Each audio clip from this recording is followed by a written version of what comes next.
Et puis donc, ils sont allés dans le sanctuaire. Or, moi j'étais en habit de chant, parce que le prophète que vous êtes, le prophète que je suis, vous le savez, je coupe du bambou. Donc, souvent vous allez me voir marcher, tout ça, on va vous montrer. Amen. Parce qu'un prophète, c'est pas fait pour pérorer seulement. Amen. Dans ta pratique, tu dois montrer que tu respectes ce que le Seigneur a dit. Donc, je coupe du bambou.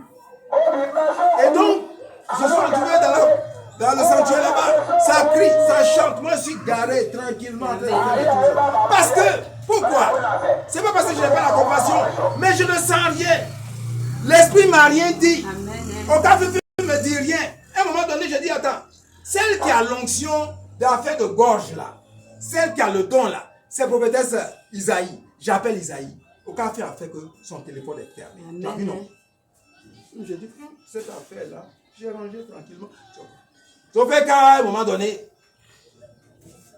juge Déborah, oh, je l'entendais. Oh, elle est venue, tout en sueur, elle me dit, ah, prophète, on dirait que ça ne va pas. J'ai dit, mais je fais quoi? Moi, je ne sens rien. Parce qu'en fait, la spiritualité, ce n'est pas comme la religion. Des gens sentent rien un matin, ils viennent se mettre devant le peuple et puis ils font des commentaires composés. Ils ne savent rien. Et toute la nuit, il a préparé comme un professeur. Hey, la parole de Dieu ne la prépare pas. Amen. Tu penses que quand Jésus donnait les sermons sur la montagne, là, il allait préparer ma vie. Amen. Prêche à mon prophète. Alléluia. On dit qu'il faut préparer son sermon. Mais ça, c'est le mental. Amen. Non. La spiritualité, c'est l'âme. Quand tu te mets là, tu n'as rien à préparer. Et le Seigneur qui t'envoie déverse en abondance. Amen. Les suffrages et tu rends ça au peuple. C'est ça. Donc, ça s'est passé qu'à un moment donné, j'ai vu que la jeune dame a appelé sa mère. Sa mère est venue, elle est rentrée dans le sanctuaire. Et puis, elle en est ressortie avec l'enfant couvert d'un pagne. Et puis je suis là. Et puis, Archange Michel vient s'asseoir. Et je lui dis, tu as vu? Tu crois que l'onction de Dieu là, c'est toi qui gères. Tu ne gères rien du tout. Tant que la joie a quitté ton âme, c'est ce que Jésus dit ici. La joie, c'est important. Mais comment peux-tu avoir la joie dans ton âme si tu ne pardonnes pas? Amen. Que chaque fois que tu passes devant la cour de telle personne, ton âme est froissée. Amen. Mais tu es un menteur. Amen. C'est pas Dieu que tu gères. C'est pas Dieu que tu sais, que tu adores. Tu t'adores toi-même. Parce que le fait que tu ne pardonnes pas, dans ton âme, la joie ne peut pas entrer. Amen. Tu vois comment c'est compliqué? Et des gens prétendent être des chrétiens, mais ils disent que ça là, ce qui s'est passé entre telle personne et moi là, ça ne mettez pas votre bouche dedans. Je ne pardonnerai jamais. Dites à la personne, c'est mieux d'aller au champ tous les jours. Amen. En rêve, j'allais près du lac m'asseoir, où la rive était isolée.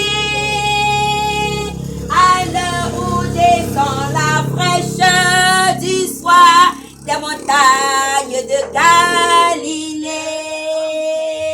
Et là je voyais parfois l'étranger, familier de la solitude, la nuit du pécheur et du péager, entouré de la multitude. Au café. Et Jésus dit, aimez-vous les uns les autres, comme je vous ai aimé. Et Jésus dit, il n'y a pas de plus grand amour que de donner sa vie pour ceux qu'on aime. Amen. On ne vous en demande pas tant. On vous demande simplement de pardonner à ceux et celles qui vous ont offensé. Amen. En faisant cela, c'est une petite façon de donner votre vie. Parce que ce pourquoi vous ne voulez pas pardonner, c'est que vous êtes empli de vous-même. Mourrez un peu en vous-même. Amen. Oui. Donner sa vie là, c'est ça. Oh! Quand mon fils, cadet, Jean-Marie que j'aime, à un moment donné, il vient me dire, oui papa, tu n'as rien fait pour moi. Mes amis, leur papa, leur ont donné l'occasion d'aller étudier en Europe. Et moi, je suis ici. Oh, j'étais peiné. Et aujourd'hui, maintenant que la roue a tourné et qu'il se retrouve maintenant, comme hier je le disais, maintenant tu es au cadre. Ah, il est content. Il dit, papa, tu as fait de grandes choses pour nous. Et je fais quoi? Ce qu'il a dit hier, j'ai qu'à conserver. Amen. Donc je meurs un peu à mon orgueil. Amen. Et je reçois mon fils. Je suis content. C'est ça. Tant que, et donc si je ne pardonne pas, vous dites que je n'avais dit avant des nez que je n'ai rien fait. Mais je ne suis pas un homme de Dieu. Amen. Je l'ai réinstallé dans mon amour. C'est comme ça. Je le suis, je l'écoute et je l'aime. Mais comment lui prouver mon amour? Seulement par le don de moi-même, m'engageant à le servir tout. Alors, le Seigneur me dit,